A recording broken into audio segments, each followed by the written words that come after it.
Boa noite! Quinta-feira é dia de bastidores da Bíblia. Boa noite a você que vem participar de mais esse momento de reflexão, de estudo, de meditação bíblica. Uma boa noite a todos vocês que estão chegando, que estão vindo para mais esta formação sobre a Palavra de Deus, sobre a Sagrada Escritura. Já estamos aí nos bastidores da Bíblia número 29. Então, episódio 29, já fizemos um longo caminho.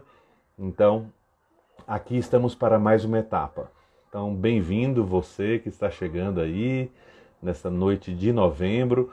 Nosso terceiro, bastidor da Bíblia de novembro. Nós já tivemos um sobre o Catecismo da Igreja Católica e outro na semana passada sobre o inferno, O inferno. Então, graças a Deus, já saímos do inferno. Hoje vamos nos dedicar a uma reflexão sobre o purgatório, Então, uma boa noite a todos vocês, a Socorro, a Laura, também a Norma, a Sônia, a Simone, a Eliane, a Márcia Romano Sucupira, a Mari Souza, a Dinora Pierotti. Então, boa noite a todos que vão chegando, também a Vânia Amaral. Boa noite a todas vocês, a todos vocês. Sejam muito bem-vindos. É um grande prazer, nessa noite de quinta-feira, estar aqui para mais um momento de reflexão. Também a Carmen Lúcia, seja bem-vinda. Essa semana, Carmen? Dialogamos várias vezes por mensagens. Então, esse diálogo também para mim é sempre enriquecedor, poder responder a perguntas, também dar sugestões de leituras, dar também uma opinião minha sobre algum tema da fé, da vida cristã. Então agradeço também o contato e a confiança de muitos de vocês, Hoje, então, nós pensamos para o mês de novembro, então, fazer essa trilogia sobre o fim dos tempos, A trilogia sobre a escatologia cristã. Ou seja, uma breve reflexão sobre o inferno, sobre o purgatório e sobre o céu. Já falamos sobre o inferno, nos cabe hoje falar sobre o purgatório, e na próxima quinta-feira, que é a última quinta-feira do mês de novembro, vamos falar sobre o céu, o paraíso, sobre a vida eterna. E escolhemos o mês de novembro porque o mês de novembro, vocês devem saber disso, é tradicionalmente o mês dedicado aos fiéis defuntos, é o mês dedicado à reflexão e à meditação da morte, é o mês dedicado a pensar além do tempo pascal, mas também um mês dedicado a pensar sobre o fim dos tempos, sobre o fim da nossa vida, sobre os objetivos da nossa vida, que vão também um pouco se unindo ao mês de dezembro, o mês de balanço, avaliação, planejamento, Então, para todos nós, sempre é um mês forte, enriquecedor, e que a igreja também nos conduz a concluir o ano litúrgico, No próximo domingo nós vamos ter a solenidade de Cristo, Rei do Universo, que é o último domingo do ano litúrgico da igreja. Em seguida, no outro domingo, vamos começar um novo ano litúrgico que começa com o tempo do Advento.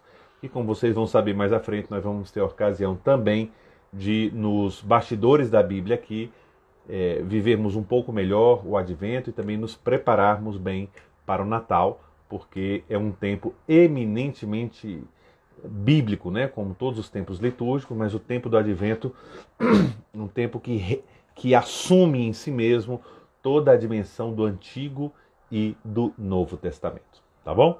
Então hoje nos cabe tratar o tema do purgatório, Do purgatório, que é outro tema além do inferno. O purgatório é um tema em que as pessoas ou não sabem nada de verdade, assim, não sabem nada, ou sabem muito pouco, ou pensam que sabem muito, mas na maioria das vezes há muita confusão. Então, um dos nossos objetivos aqui dos bastidores da Bíblia não é dar um curso de teologia, estamos longe de um curso de teologia. Um curso de teologia trataria esses temas de forma mais sistemática, mais demorada e mais aprofundada. Como eu sempre insisto, os bastidores da Bíblia é um momento de degustação, né? Também de provocação. Eu aqui tenho a missão de provocar vocês a estudar mais um pouco, a ir atrás das fontes, a ler mais a Sagrada Escritura, a também interessar-se mais pela beleza da fé cristã, a beleza da palavra de Deus, né?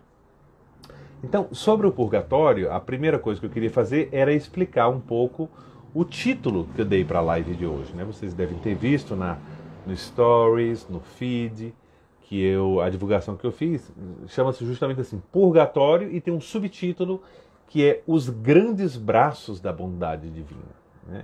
Da bondade divina, da bondade infinita, né? De onde eu tirei essa expressão? Claro que aqui quer mostrar que o purgatório é uma expressão da imensa e infinita bondade e misericórdia de Deus, né? E aqui eu tirei, não poderia ser diferente, de um verso, né, de Dante Alighieri na sua Divina Comédia, né?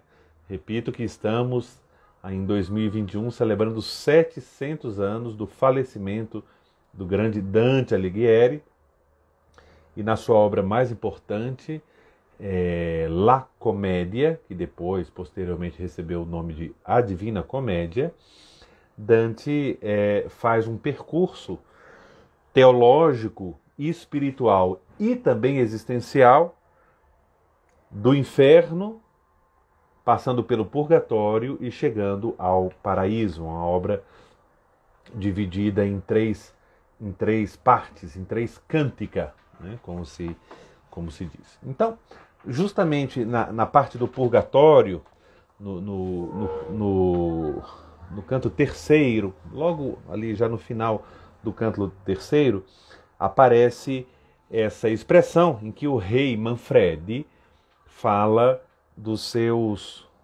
suas falhas, dos seus pecados. E aí ele fala assim: Horribil furon li peccati miei, ma la bontà infinita a si gran braccia. Né? Então, fala dizendo, em português seria assim, foram horríveis os meus pecados, mas a bondade infinita tem braços tão grandes, né? Para mostrar a grandeza da misericórdia de Deus, e por isso que eu escolhi esse subtítulo que me pareceu profundo e simpático também, né? Outra coisa que eu queria falar hoje, antes de entrar diretamente no nosso tema, é que a gente nunca pode se esquecer, quando a gente está falando de Deus, quando a gente está falando dos mistérios de Deus, quando a gente está falando do plano de Deus, quando a gente está falando de Jesus Cristo, quando a gente fala da Santíssima Trindade, quando nós estamos falando do céu, do inferno, do purgatório, nós estamos falando de verdades, de realidades sobrenaturais, né? Sobrenatural é uma palavra que às vezes se confunde sobrenatural com coisas estranhas, com coisas paranormais, com coisas diabólicas, e não é isso. A palavra sobrenatural significa aquilo que está acima de qualquer natureza criada, né? E natural, aquilo que é próprio de uma natureza. Por exemplo,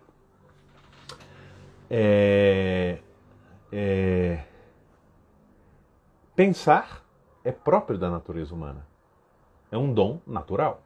Um dom de Deus, fomos criados por Deus, mas faz parte da nossa natureza pensar. Não quer dizer que todo mundo se esforce em pensar, mas tem a capacidade de pensar. Faz parte da natureza de um pássaro voar, certo? Faz parte da natureza de um cão latir. É próprio da sua natureza, são características da sua natureza, são realidades naturais. Às vezes o conceito de natural e natureza hoje em dia se reduz muito a uma certa redução do cosmos, assim como se fosse só uma questão de meio ambiente ou de natural, né?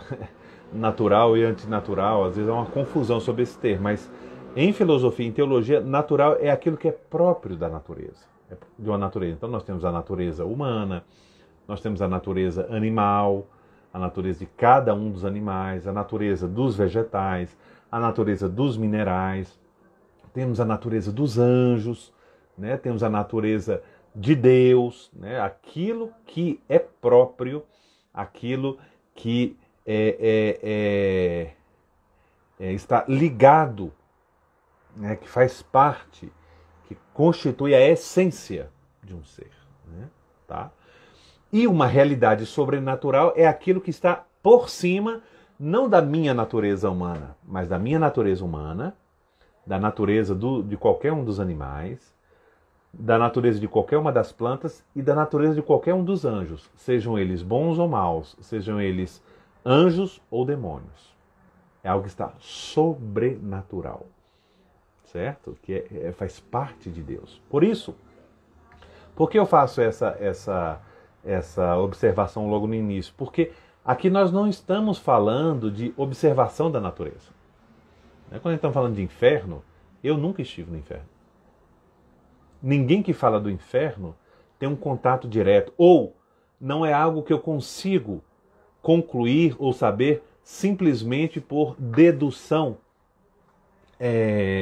intelectual, especulativa, certo? Então não é algo que nenhum ser humano tenha experiência concreta. Também como falarmos agora do purgatório, falarmos do céu, né? Falarmos do mistério de Deus, da bondade de Deus, da misericórdia de Deus. Nós experimentamos os efeitos da sua graça, mas aquilo que é em si mesmo Deus está acima das nossas capacidades, e aquilo que podemos saber é o que Ele nos revelou e que o Espírito Santo, por sua graça, nos ilumina e nos ajuda a conhecer cada vez mais. Cada vez mais. Nós individualmente e nós como povo de Deus, como igreja que ao longo dos séculos é conduzido pelo Espírito Santo a um conhecimento cada vez maior da palavra de Cristo. Da palavra de Cristo. Então, eu gostaria de fazer essa observação porque muitas vezes, quando a gente fala das coisas de Deus, quando a gente fala das coisas sobrenaturais, quando a gente fala das coisas últimas, né? Das realidades últimas, dos novíssimos, quando a gente fala da morte, porque a morte nós conhecemos aqui, para nós seres humanos, só como um fenômeno físico, só. Mas do balcão para lá, né, da morte, é um fato sobrenatural. É um fato, a própria separação do corpo e da alma, a partir daí, nós só sabemos por meio de revelação divina, por meio de revelação sobrenatural. Né? Então, muitas vezes, o que nós não sabemos sobre Deus, o que nós não sabemos sobre a vida eterna, é muito mais do que aquilo que nós sabemos. Tá certo? Então, isso é que nós estudamos quando se introduz o estudo da teologia, se fala de teologia negativa. Né? A gente não tem ideia do que é a grandeza de Deus, por isso a gente fala que Deus é infinito, mas o próprio conceito de infinito é a partir de uma realidade negativa, aquilo que é finito, a gente só conhece o que é finito, e aí a gente nega. Deus não é finito, então é infinito. Né? Deus é imenso, porque Deus não é pequeno, não é. Então é sempre assim. Né? Deus é bondade, né? Porque nele não há maldade, mas a gente não conhece um ser que só é bondade. Né? Então é muito importante ter essa calma, essa serenidade e essa modéstia antes de tratar das coisas de Deus, de refletir sobre as coisas de Deus e falar sobre as coisas de Deus. Então hoje vamos falar do purgatório, fazendo uma breve apresentação da doutrina católica sobre essa realidade importante da nossa fé, a realidade do purgatório. Então, como é que nós vamos fazer essa apresentação hoje? Né? Então, para vocês que estão chegando, estou começando o tema agora, estava fazendo uma introdução antes para esclarecer algumas coisas, mas agora vamos entrar praticamente no tema que nos cabe hoje, que é o tema do purgatório. Então, eu vou apresentar só 3 tópicos. Primeiro, o que é o purgatório? Vamos ver isso com clareza, né? O que é o purgatório. Depois, vamos ver 2 realidades que fazem parte da doutrina do purgatório, e quando não se entende essas 2 realidades, não se entende o purgatório. Se anda falando besteira por aí, ou que não existe o purgatório, que o purgatório é uma invenção da igreja na Idade Média, que o purgatório é uma elucubração teológica e nada mais. São 2 realidades importantes. Então, o purgatório, o que é o purgatório, e depois a necessidade de purificação, e segundo, a oração pelos defuntos, né? Pelos defuntos, tá bom? Então vamos lá. A primeira coisa que é importante saber, logo de início, fazer uma síntese, um resumo, o que é o purgatório?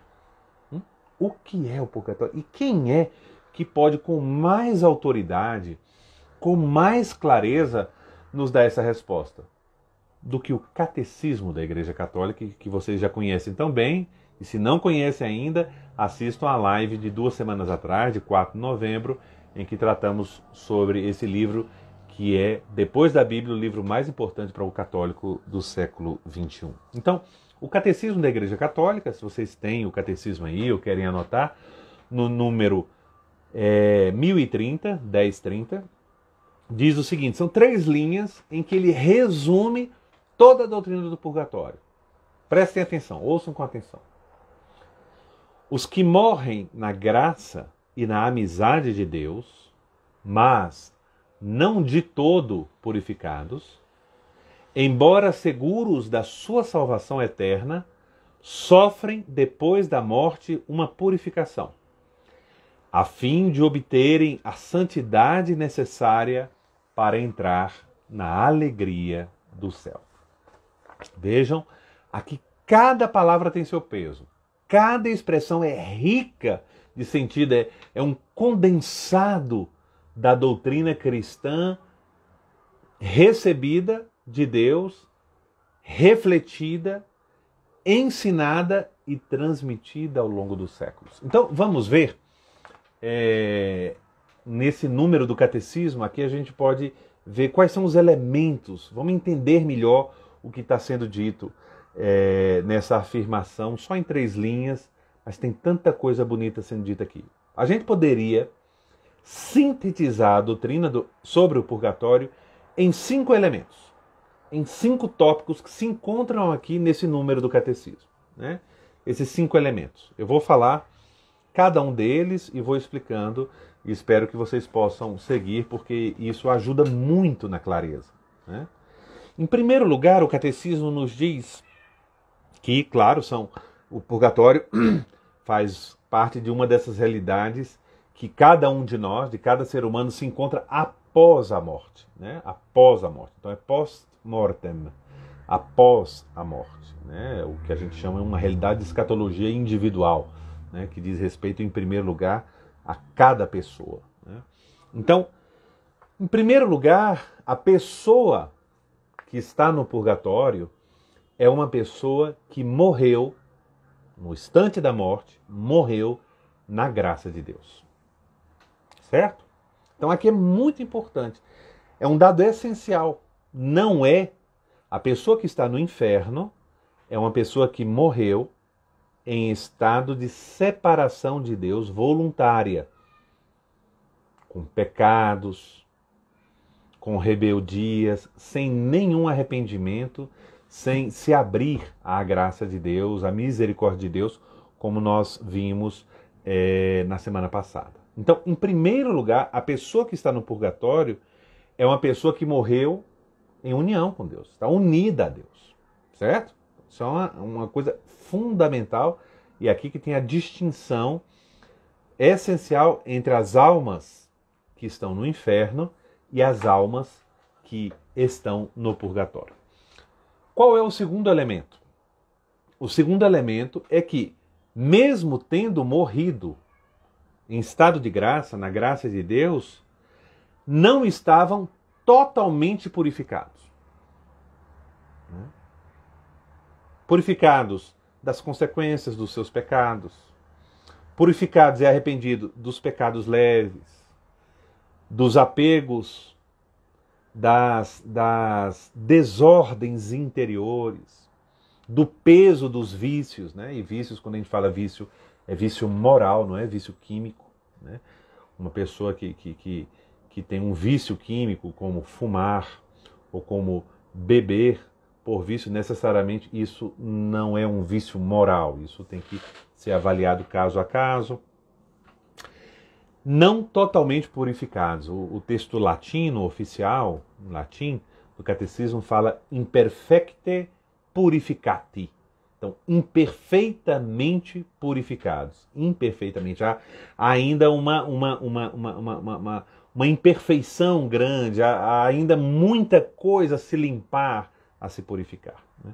Não à toa, não sei se vocês viram, eu coloquei tanto no story como no meu feed, uma frase que há muito tempo me impactou, do grande poeta francês do século XX, Paul Claudel, que dizia sobre o purgatório é, para mim, como uma incubadora. Assim como a criança, quando nasce, prematura ou com alguma probleminha de saúde, fica um tempo na incubadora para ali receber alimento, receber força para ter a saúde necessária para começar a sua vida normalmente. Desculpe, eu falo assim de modo simples, porque eu não sou médico, mas falo de modo simples, eu acho que todo mundo sabe, já viu o que é uma incubadora. Assim também, o purgatório é a incubadora das almas que ainda estão imaturas para a eternidade, imaturas para o céu, que precisam de poderíamos dizer, de um upgrade, né? Um upgrade espiritual para viver eternamente com Deus. Então, por isso que antes de tudo, o purgatório é um presente, é um dom de Deus para, por meio do sofrimento, nos purificar e nos preparar. Então, esse é o segundo elemento. A pessoa que está no purgatório morreu na graça de Deus, mas não perfeitamente purificada. Terceiro elemento, que reforça o que eu falei mais acima, e que a pessoa que está no purgatório tem certeza, ela está segura de que ela está salva, de que ela vai para o céu. Então, quem está no purgatório, não há mudança de destino, certo? A sua opção definitiva por Deus já foi tomada e já foi acolhida pela misericórdia divina. Então, entre purgatório e céu existe uma continuidade, não uma ruptura. A ruptura existe no inferno. No purgatório existe uma continuidade com o céu. Esse é o terceiro elemento. O quarto elemento é que é justamente depois da morte, né, depois da morte, que acontece essa purificação. É verdade que muitas realidades, aqui apareceu até algumas vezes essa pergunta ao longo da semana para mim, aqui, os sofrimentos da nossa vida, tanto os sofrimentos físicos, como os sofrimentos morais, como sofrimentos psicológicos, podem servir para a nossa purificação. Mas servem para a nossa purificação se a gente se une a esse sofrimento, aceitando esse sofrimento e vivendo unido a Deus. Isso se torna cruz. Porque o sofrimento, por si mesmo, só ele, o sofrimento é sempre um mal. Ele é a falta de um bem. Ele é a falta de um bem. Seja ele de qualquer ordem que for. Então, o cristianismo não é a religião do sofrimento. Não é a religião da mortificação. É a religião da cruz. Porque a cruz não é o sofrimento. A cruz é o amor que abraça o sofrimento em sacrifício, em oblação, em entrega, por amor de Deus e por amor dos outros. Isso é muito importante, né? Aqui talvez está a diferença mais importante da doutrina cristã em relação a outras religiões, né? A religião islâmica, a religião espírita, principalmente a religião budista, há certas correntes de pensamento como o estoicismo. Aqui está o coração.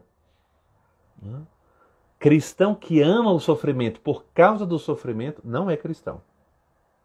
Ninguém, não é natural ao homem, é antinatural amar o sofrimento. Quando alguém chega a amar o sofrimento, por causa do sofrimento, há um distúrbio psicológico. Quando a pessoa ama a cruz, ela ama a Deus. Ela ama ao próximo.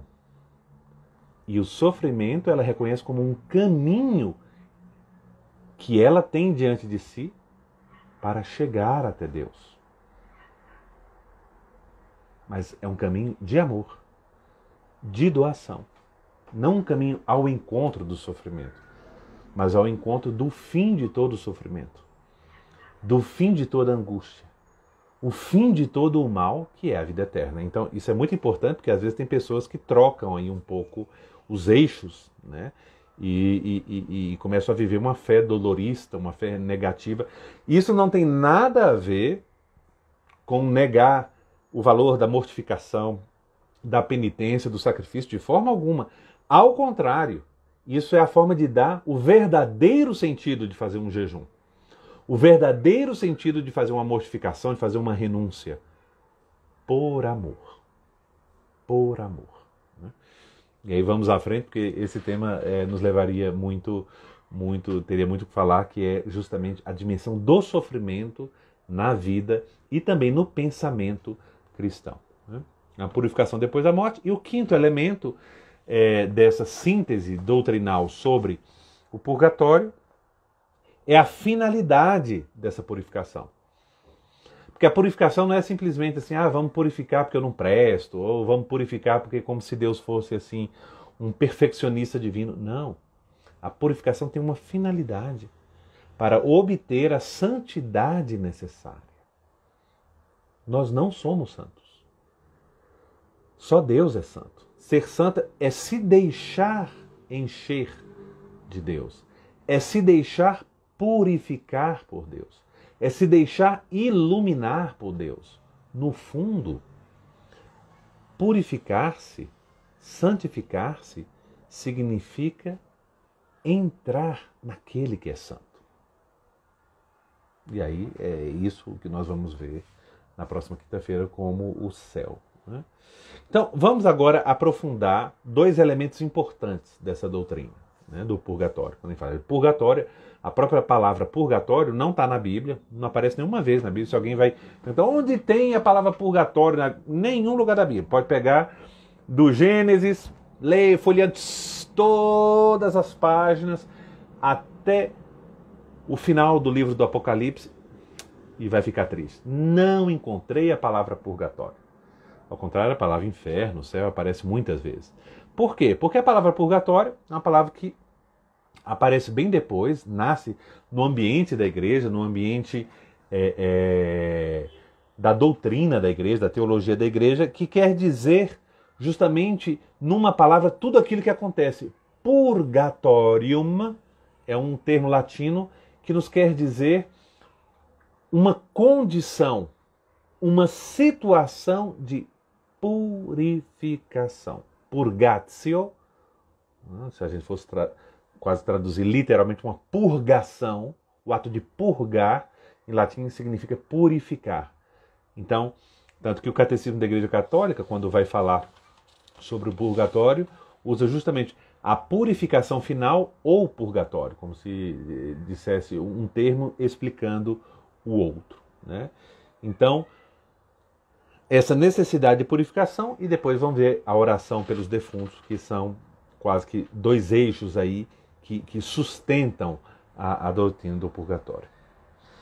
Em primeiro lugar, como eu falei, purgatório significa purificação, então o purgatório está ligado a essa necessidade de purificação, essa purificação final, né? As portas da vida eterna. Essa purificação que nos prepara, que prepara as almas eleitas para a vida eterna. Né? Uma coisa importante é que essa purificação é totalmente distinta do inferno. Né? Totalmente distinta do inferno, totalmente distinta do castigo dos condenados. Não é simplesmente uma coisa que diminui a intensidade. Não. Claro, a primeira diferença é que qualquer que seja o sofrimento no purgatório é um sofrimento temporário, passageiro, né? Enquanto o sofrimento do inferno é um sofrimento para sempre, eterno, né? Um castigo eterno, né? Mas vamos olhar agora um pouco, a partir de dois textos da igreja, vamos olhar dois fundamentos bíblicos muito importantes, um dos evangelhos e um de um texto de São Paulo, que são usados em dois documentos da igreja para explicar o que é o purgatório. Essa doutrina do purgatório, ela foi formulada, foi cristalizada, principalmente em dois concílios ecumênicos da igreja. O primeiro foi o concílio ecumênico de Florença, no século XV, né? E depois no concílio de Trento, no século XVI, né? Sempre em volta da noção de fogo purificador. Aqui, quando fala de fogo, é a noção do fogo que purifica, né? Que tira todas as impurezas, né? E eu vou ler aqui para vocês, então, um texto do Concílio de Trento, que é muito importante, no Concílio de Trento, esse decreto sobre o purgatório, né? E esse texto é citado aqui, é muito importante, porque ele vai usar justamente uma palavra de Cristo, em Mateus capítulo 12, e faz uma interpretação dessa palavra de Cristo e conclui a existência dessa purificação final após a morte, que é concedida por Deus àqueles que dela necessitarem, né? Vou ler um trecho pequeno do Concílio de Trento. Pelo que diz respeito a certas faltas leves, deve crer-se que existe, antes do julgamento, um fogo purificador, conforme afirma aquele que é a verdade, Cristo, né? Quando diz que, e aí faz a citação de Mateus, capítulo 12, versículo 32. Quando diz que, se alguém proferir uma blasfêmia contra o Espírito Santo, isso não lhe será perdoado, nem neste século, nem no século futuro. Aqui século significa um pouco de mundo, nem neste mundo, nem no mundo futuro. E aí o Concílio de Trento conclui: desta afirmação podemos deduzir que certas faltas podem ser perdoadas neste mundo e outras faltas no mundo futuro, no mundo que há de vir. Então, esse é um primeiro texto importante do Concílio de Trento, é um concílio ecumênico, então é uma interpretação autêntica, é uma interpretação dogmática de uma frase de Nosso Senhor Jesus Cristo, né? Depois, nós temos, interpretando outro texto bíblico a respeito do purgatório, o famoso versículo de São Paulo na primeira carta aos Coríntios, capítulo 3, versículos 14 e 15. Então, o Papa João Paulo II, num discurso em agosto, né, de 99, ele está explicando o purgatório e ele então começa a explicar, a elucidar o conteúdo desse texto de São Paulo. Vou ler aqui esse trecho do Papa João Paulo II. A exigência de integridade, né, de integridade pessoal, de santidade, impõe-se evidentemente depois da morte, para o ingresso na comunhão perfeita e definitiva com Deus. Atenção no que ele vai falar agora. Quem não tem esta integridade deve passar pela purificação. É um texto de São Paulo que o sugere. O apóstolo fala do valor da obra de cada um, que será revelada no dia do juízo, e diz, então abre aspas, aí a citação de São Paulo, primeira carta aos Coríntios, capítulo 3, versículos 14 e 15. Diz São Paulo: se a obra construída subsistir, o construtor receberá a paga. Se a obra de alguém se queimar, sofrerá a perda. Ele, porém, será salvo, como que através do fogo. Esse ser salvo como através do fogo, né, sempre foi interpretado pela igreja como aqui um sinal do purgatório. Então, nós temos, tanto nessa passagem de São Paulo, como na de Jesus, tanto interpretada pelo Santo Padre, o Papa João Paulo II, outro como pelo Concílio de Trento, dois textos interpretados aqui como mencionando, né, a necessidade de purificação e a realidade de uma purificação após a morte. São textos muito importantes. Aqui não temos tempo de analisar todos esses textos e a questão da purificação e da mediação, que é um tema interessantíssimo, tanto no Antigo como no Novo Testamento, mas fica aqui alguns elementos que aqui vocês estão vendo, tanto o texto bíblico, mas também como o magistério da igreja, com a sua autoridade que recebeu de Cristo, interpreta o texto bíblico, encontrando neles uma verdade revelada, né? Uma verdade revelada. Agora, o segundo elemento chave para entender a doutrina do purgatório, além da necessidade de purificação, é uma coisa que muita gente, às vezes, as pessoas não lembram, não se tocam, que está essencialmente ligado, que é a oração pelos defuntos, né? A oração pelos defuntos, né? Essa prática da oração pelos defuntos já era uma prática, me desculpe, é uma prática um pouco universal, várias religiões têm formas diferenciadas, mesmo que pensem de forma diferente de nós, católicos, sobre o que acontece após a morte, mas essa prática de rezar pela pessoa falecida, onde quer que ela esteja, ou de que forma esteja, a oração é um pouco uma constante na maioria das religiões da humanidade, né?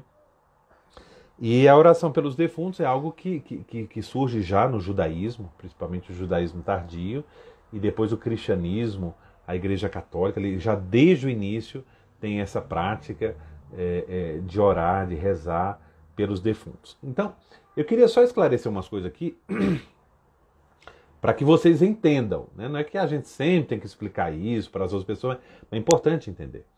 Mês de novembro, por exemplo, dia 1º de novembro é dia de todos os santos. Quem são os santos? Quem são os santos? Quem está no céu. Certo? Quem está no céu. O dia de todos os santos é das almas, dia das almas bem-aventuradas. Bem-aventuradas. Certo? Então, claro que é um dia também para lembrar que nós somos chamados à santidade. Que toda pessoa que recebe o dom do batismo é chamada à santidade. É um dia de refletir também que a santidade é a verdadeira finalidade, é o verdadeiro sucesso de uma vida humana, é a santidade, sem dúvida. Mas então, o dia de todos os santos é dia daqueles que atingiram a plenitude da graça cristã, a glorificação da fé, que é justamente a vida eterna. O dia 2, que tem um nome oficial liturgicamente, a gente fica falando Dia dos Mortos, porque não é só Dia dos Mortos, né? Porque Dia dos Mortos seria o dia daqueles que morreram, ou seja, o dia daquelas pessoas que já terminaram o curso da sua vida terrestre. Mas Dia dos Mortos, uma pessoa que morreu, infelizmente, alguém pode ter ido para o inferno, alguém pode estar no purgatório, alguém pode estar no céu. Então, quando a gente fala de dia de finados, ou dia de defuntos, finados e defuntos é um sinônimo de almas do purgatório, das pessoas que estão no purgatório. Por isso o mês de novembro é um mês tão importante de rezarmos por todas as pessoas que faleceram, porque se já estão no céu, não precisam de nossas orações. As nossas orações fazem bem a nós, porque a oração por outra pessoa sempre é um ato de caridade, e faz bem às outras almas que estão no purgatório.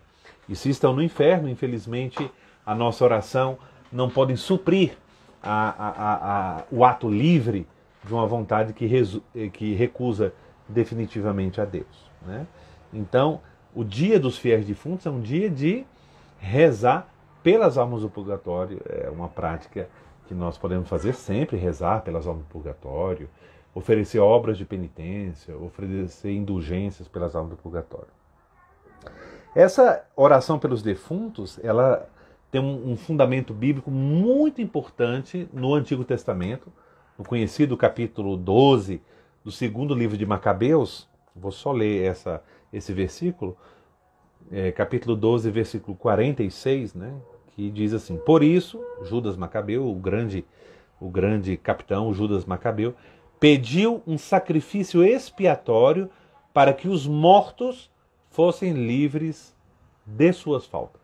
Ou seja, um sacrifício, um ato de oração, um ato litúrgico em prol daqueles que morreram, para que depois da morte fossem livres de suas faltas, né? Então, por isso, tanto no judaísmo, a gente vê em outros textos bíblicos, né, a piedade de rezar pelos defuntos, a piedade de enterrar os mortos, né? Então, por isso a tradição da igreja desde o princípio de honrar a memória dos defuntos, oferecendo sufrágios por meio das missas, né? Quando a gente pede uma intenção da missa para que o padre reze na intenção daquela alma, daquele falecido, é nessa intenção.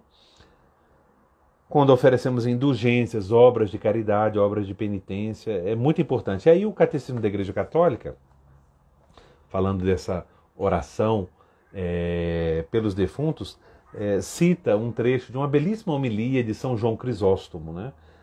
São João Crisóstomo diz assim: socorramo-los e façamos comemoração deles. Está falando dos defuntos, né?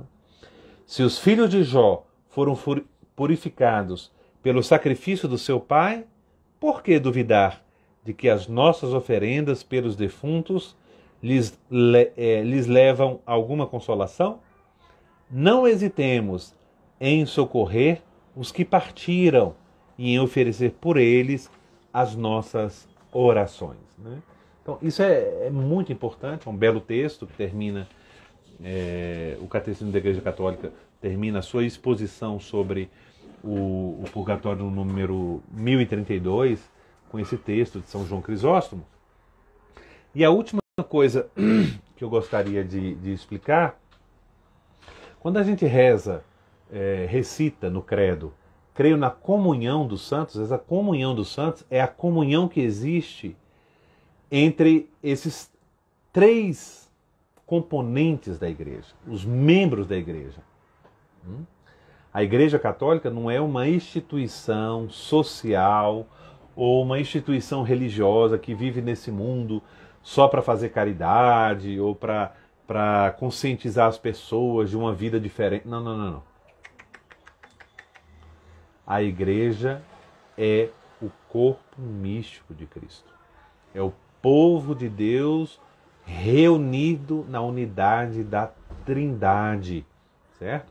Somos povo de Deus. E esse povo de Deus não se resume só a nós que estamos vivendo hoje aqui na Terra, nesse ano de 2021. Não. Nós somos uma parte da igreja. A minoria da igreja. Certo?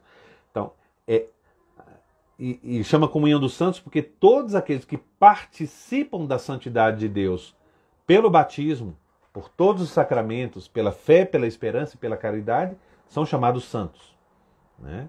Nós chamamos comumente santos aqueles que atingiram a plenitude da santidade, que estão na união eterna com Deus no céu. Mas nós já começamos a viver a santidade desde o dia do nosso batismo, né? Para ser fiel à nossa vocação batismal. Então, quando a gente fala comunhão dos santos, em primeiro lugar a gente olha a igreja que caminha ainda neste mundo, que está num período de luta, de batalha. Isso que a gente chama, nós aqui que vivemos nessa terra, a igreja militante. Militante. Depois nós temos os membros da igreja que já morreram e estão no céu, no purgatório, nesse período que nós falamos, nessa situação, nessa condição de purificação profunda no amor de Deus, que é o purgatório. É a igreja purgante, ou a igreja purificante. E nós temos a igreja, os membros da igreja, a cabeça da igreja, que é Cristo. O membro mais excelente da igreja, que é a Virgem Maria. E todos os anjos e santos na igreja triunfante, na igreja celeste. Nós vivemos numa profunda união, essas três, vamos dizer, três camadas da igreja, três dimensões da igreja de Cristo. As almas do purgatório em comunhão conosco e com as almas que estão no céu, as almas do céu em comunhão conosco e com as almas do purgatório, e nós em comunhão com as almas do céu, a intercessão dos santos, a intercessão também das almas do purgatório, que a gente fala as santas almas do purgatório, as nossas grandes amigas, porque nós intercedemos por elas e provavelmente quando estivermos no purgatório, elas estarão no céu intercedendo por nós também. Então, nós vivemos nessa grande família, na unidade do amor que vem de Cristo, né? Que vem de Cristo. Então, é impossível entender a doutrina do purgatório na sua completude sem levar em conta a comunhão dos santos, né? Essa comunhão dos santos. Tá bom? Era um pouco isso que eu tinha por hoje, né? Esses três aspectos. O que é o purgatório, depois esses dois elementos essenciais para a doutrina do purgatório, que é a necessidade de purificação, que todos nós temos, e a necessidade de orar pelos mortos. Eu queria só terminar com uma coisa muito caseira, mas como vem de uma pessoa tão profunda e tão santa, vale a pena mencionar. O Papa Bento XVI, antes de ser Papa, sempre, desde jovem sacerdote, foi um grande teólogo, um homem que dedicou a sua vida ao aprofundamento da palavra de Deus, da doutrina da igreja, e um grande professor também. Numa entrevista que ele deu nos anos 90, a um jornalista alemão, principalmente sobre temas de fé, quando falou de purgatório, ele tem uma explicação tão simples, tão direta, que eu queria ler para vocês e depois dou uma breve explicação. Prometo que não vou tomar o tempo, mas porque é uma coisa tão clara, tão sensata que às vezes se esquece, né?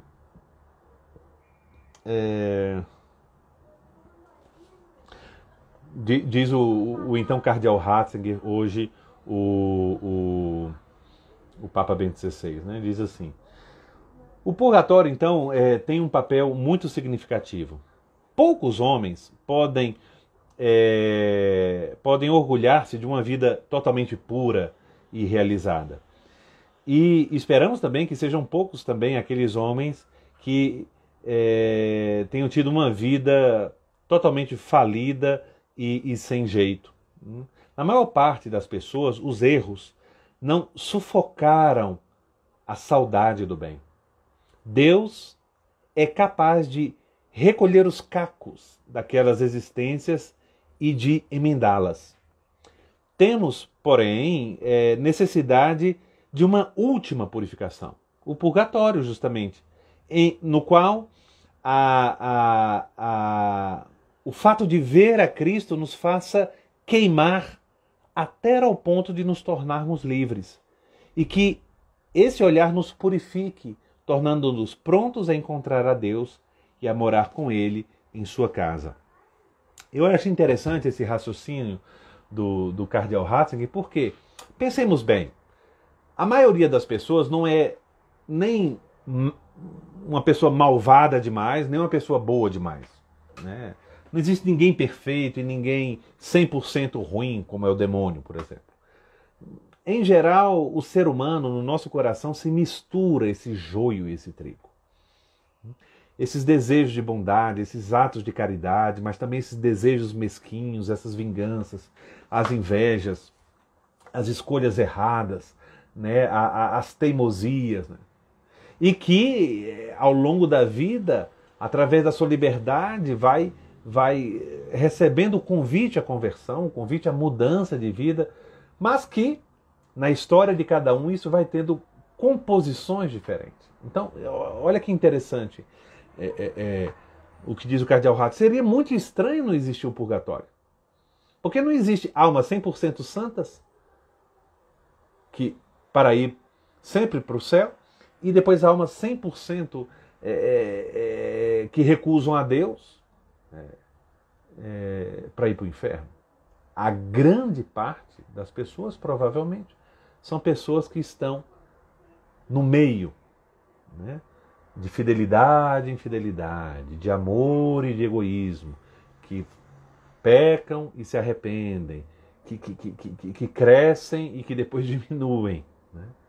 Então, o Papa Bento XVI fala que o purgatório é a misericórdia de Deus que conhece os porões da humanidade, os porões da fraqueza do ser humano e que dá essa última purificação, essa última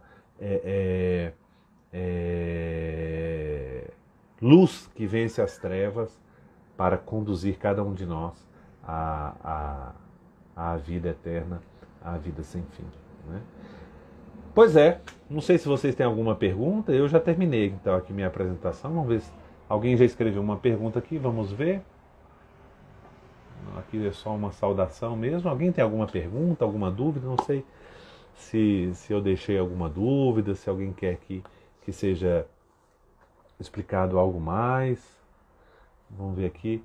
Já no purgatório se tem uma visão parcial de Deus ou só se tem a certeza que depois de um tempo se tem essa visão? Não, a visão de Deus, a visão face a face de Deus é só no céu. No purgatório, um dos elementos de sofrimento é justamente essa privação temporária da visão de Deus, né? Não há visão de Deus. Mas há uma presença purificadora de Deus no purgatório, que nós não sabemos como ela se dá concretamente, né? Concretamente, tá certo?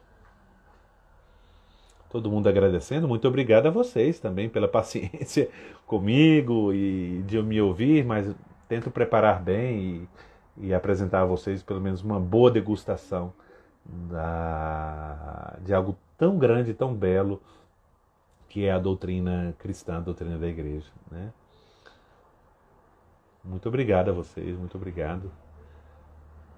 Então acho que nós vamos terminando por hoje, né? Parece que ninguém tem perguntas mais a fazer. A próxima quinta-feira, então, nós vamos ter o tema mais importante, né? Que é o céu. Aí é a verdadeira meta da nossa vida, né? O pessoal fica, não, vamos lá pensar qual é a meta da minha vida. Não, o cristão tem uma meta, é o céu. A meta nossa é a vida eterna. Nós fomos criados para a vida eterna. Nós somos feitos para Deus. E aí vamos refletir um pouco sobre alguns elementos da doutrina cristã sobre o céu e sobre a vida eterna. Tá certo? Vai ser um prazer. E aí nós nos encontramos na próxima quinta-feira para concluir essa breve reflexão dos 3 temas de inferno, céu, inferno, purgatório e céu. Eu quero dizer a vocês também, se vocês não assistiram ainda a live passada, ela também já está no YouTube, mande para quem vocês quiserem, são temas que em geral as pessoas têm dúvida, querem entender.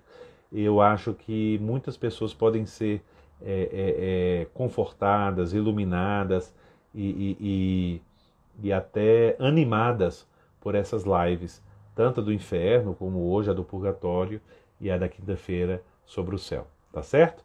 Então, olha, um grande abraço para vocês todos, tenham uma boa noite e até a próxima quinta-feira. Forte abraço, tchau!